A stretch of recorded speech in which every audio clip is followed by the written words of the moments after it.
Hello दोस्तों, भगवत गीता के 15 उपदेश सफल बनाए, जिससे श्री कृष्ण ने अर्जुन को 5000 साल पहले उपदेश दिए थे।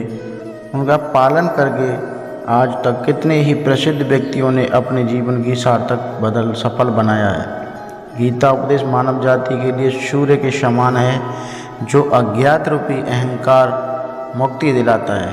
मानव जाति के लिए गीता के उपदेश की उपयोगिता और सार्थकता सदा बनी रहेगी। दोस्तों, ऐसे ही ये गीता उपदेश वो परम सत्य है जिसे अपनाकर हर व्यक्ति दुख कलेश मुक्त होकर सफल सुखद जीवन जी सकता है। इस लेख में गीता की 15 ऐसी बातें बताई गई हैं जिसके ज्ञान की ज़रूरत हर व्यक्ति को पड़ती है।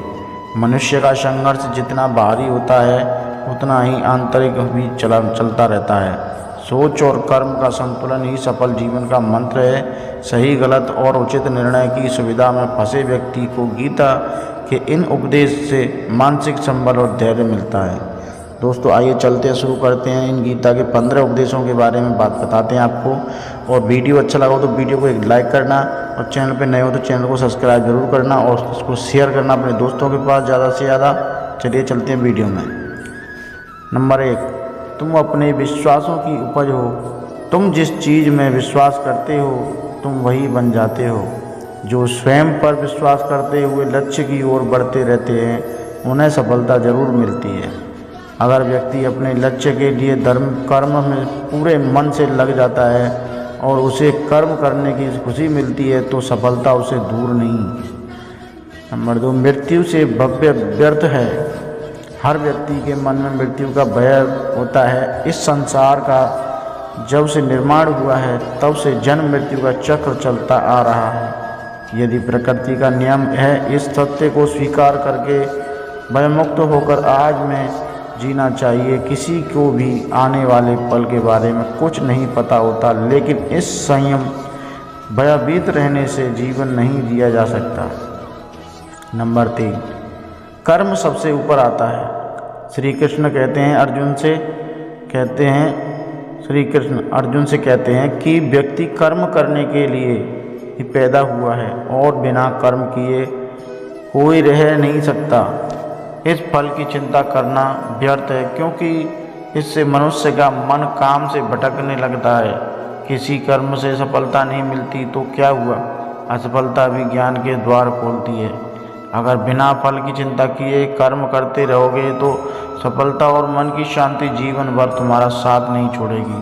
जो कर्म फल से विरक्त होकर कर्म करता जाता है उसका आध्यात्मिक ज्ञान बढ़ता जाता है।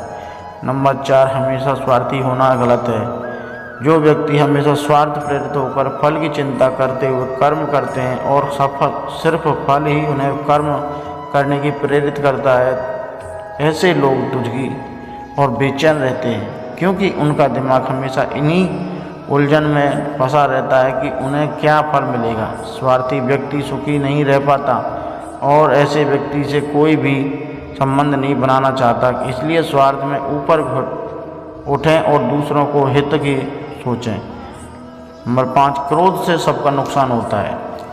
क्रोध या गुस्सा करना व्यक्ति के दिमाग में उथल पुथल पैदा कर देता है। आवेश में विवेकहीन होकर कोई बार व्यक्ति अपना ही नुकसान कर बैठता है या फिर अपनी ही मानसिक शांति को भंग करके खुद को कष्ट देता है।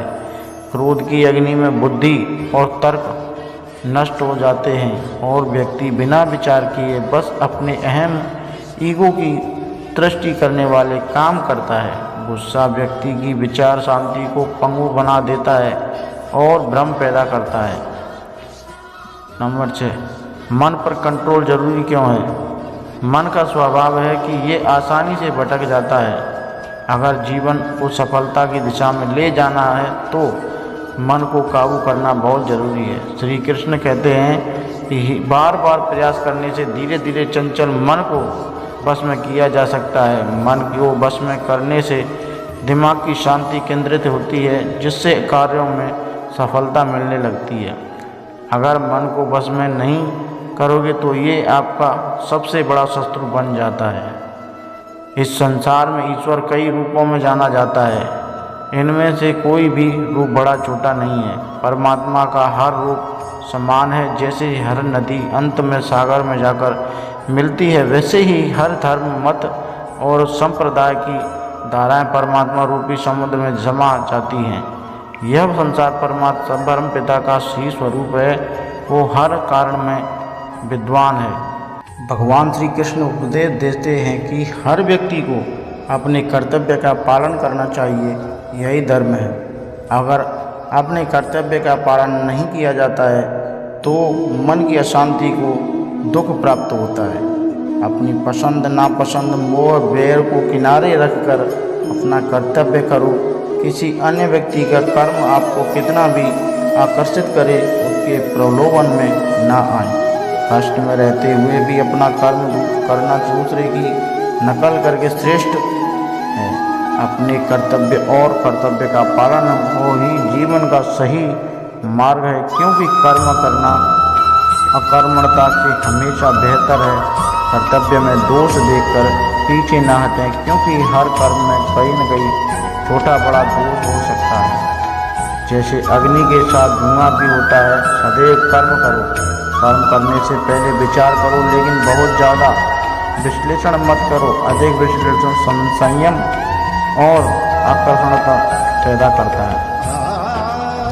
श्री कृष्ण कहते हैं कि शारीरिक कर्म से ज्ञान का मार्ग उच्च है और ज्ञान मार्ग से भी ऊपर ध्यान मार्ग है। ध्यान मार्ग पर बढ़कर ईश्वर को अनुभव किया जा सकता है। जो व्यक्ति मन की इंद्रियों को शांत करके पूर्ण विश्वास से अपना ध्यान भगवान में लगाकर उसे ईश्वर का ज्ञान और अस्तित्व भविष्य अवश्य अनुभव होता है।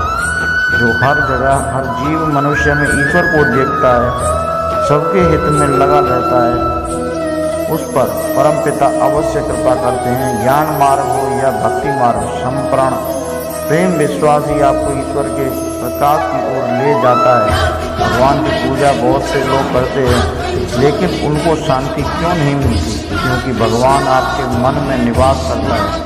उसे पता है कि आपका भाव क्या है। श्री कृष्ण गीता में कहते हैं कि संयम शक करने वाले का विनाश हो जाता है, इसलिए संदेह करने से बचें। अधिक संदेह करने से मन की शांति भंग हो जाती है और व्यक्ति भ्रमित होकर अपने संबंधों को नष्ट कर डालता है। जिसे शक करने की आदत पड़ जाती है, उसे इस लोक या परलोक में शांति नहीं मिलती। सत्य की खोज ठीक है, लेकिन बिना कुछ सत्य जाने तत्वनाशक होकर संदेह करने का अंत दुख, कलेश, पश्चाताप के रूप में होता है। जीवन में संतुलन बहुत जरूरी है। किसी भी चीज़ की अति करना अच्छा नहीं। जैसे सुख आने पर प्रसाद करना और दुख आने पर निराश में डूब रहना, दोनों ही गलत हैं। असंतुलन जीवन की गति और दिशा को बाधित करता है। इसे अनावश्यक कष्ट और दुखों का जन्म होता है। जिसके मन, विचार और कर्म में संतुलन है, उसे ज्ञान मिल जाता है और ज्ञान से ही सदा के लिए शांति संतुष्टि मिलती है। गीता के उपदेशों में कर्म योग का सिद्धांत कहता है कि संसार में से वितर्क होना ही मुक्ति का उपाय नहीं है। संसार में रहकर एक गृहस्थ अपने कर्मों का पालन करते हुए कर्म फल से वितरित होकर मुक्ति प्राप्त कर सकता है। यही सही विचारोचित कर्म भी आसक्ति को खत्म करने का सक्षम है। अच्छे कर्म कभी व्यर्थ नहीं जाते, चाहे ये दुनिया हो या परलोक। एक अज्ञानी कर्म और ज्ञान को अलग अलग समझकर, लेकिन एक ज्ञानी जानता है कि दोनों एक ही हैं। लेकिन लोग ज्ञान की बातें जो करते हैं लेकिन उसका पालन नहीं करते, बिना पालन किए ज्ञान कोरा रह जाता है, ज्ञान का अनुभव नहीं होता। गीता कहती है कि ज्ञान पढ़ने की नहीं बल्कि अनुभव करने की वस्तु है, जो अनुभव बिना किए कर्म किए नहीं मिलता। इस संसार में जितनी भी चीज़ें सांसारिक सुख की श्रेणी में आती हैं, उनकी एक शुरुआत और अंत जरूर होता है। सांसारिक दुखों का अंत दुख और कष्ट दुर्गति के रूप में होता है। इच्छाओं का अंत नहीं है। एक पूरी होती है तो दूसरी नई इच्छा आ जाती है। हर इच्छा से प्रेरित होकर कर्म करना गलत है, क्योंकि ऐसे तो अनुचित कार्य भी होंगे। इच्छाओं से विचलित न हो, उन्हें एक वितर्क दर्शक बनकर देखें और वे चली जाएंगी। परमपिता ही एकमात्र हमारे आधार हैं और अपने ही हैं। इस संसार में कोई भी अकेला नहीं है। ईश्वर में विश्वास रखते हुए जो मनुष्य कर्म फल पर बढ़ता जाता है वो सदा शांति, सुख और मुक्ति पाता है। भूत और भविष्य की चिंता करना व्यर्थ